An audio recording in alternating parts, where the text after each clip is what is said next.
गुरुवार को जैसे ही संसद में मोदी सरकार ने वक्फ संशोधन बिल को पेश किया, वैसे ही तुष्टीकरण में अंधी विपक्ष के सीने पर सांप लौटने लग गए और वो सदन के अंदर और संसद के बाहर अपनी छाती पीटने लग गए। देखिए, अगर कोई रिपोर्ट होती है मैं उसको कंडेम करता हूं और ऐसे फर्जी रिपोर्ट को हम कभी नहीं मानेंगे, सदन कभी नहीं मानेगा। और मनमाने तरीके से सरकार कहीं ना कहीं ध्यान भटकाने के लिए आखिरी दिन ये बिल लेकर आई है हाउस में। विरोध करते रहेंगे, किसी भी कीमत पर इस बिल को पास नहीं होने देंगे। ऐसा तब है जब वक्फ बोर्ड ने देश की करीब 280 राष्ट्रीय स्मारकों को अपनी जायदाद घोषित किया हुआ है। इन स्मारकों में कुतुब मीनार, फिरोज शाह कोटला, पुराना किला, हुमायूं का मकबरा, जहां आरा बेगम की कब्र, कुतुब मीनार क्षेत्र में स्थित लौह स्तंभ, इल्तुतमिश का मकबरा जैसे स्मारक शामिल हैं। एक समय देश में वक्फ बोर्ड की 52,000 रजिस्टर्ड संपत्तियां थीं।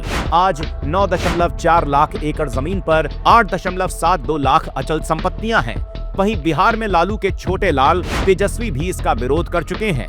ये पूरी तरीके से जो वक्फ बोर्ड का जो बिल लाया गया है, ये असंवैधानिक बिल है और इसका विरोध हम लोगों ने पार्लियामेंट में भी किया, सड़कों पर भी करेंगे और बिहार में विधानसभा में भी हम लोग कर रहे हैं। किसी भी कीमत पर जो है ये बिल जो है असंवैधानिक बिल, इसको हम लोग पास होने नहीं देंगे। तेजस्वी ने ये विरोध तब जताया था जब कुछ समय पहले ही फतुआ के 90% हिंदू आबादी वाले गोविंदपुर गांव पर वक्फ बोर्ड ने अपना दावा ठोकते हुए 30 दिन में गांव खाली करने को कहा था। सिर्फ बिहार ही नहीं बल्कि दिल्ली के 6 हिंदू मंदिरों पर, कर्नाटक में किसानों की 1200 एकड़ जमीन पर और तमिलनाडु के तिरुचेंतुरई गांव और वहां स्थित 1500 साल पुराने मंदिर की जमीन पर वक्फ बोर्ड द्वारा मालिकाना हक का दावा कर दिया गया था। लेकिन वक्फ संशोधन बिल का विरोध कर रहा विपक्ष वक्फ बोर्ड के इस लूट को देखना नहीं चाहता।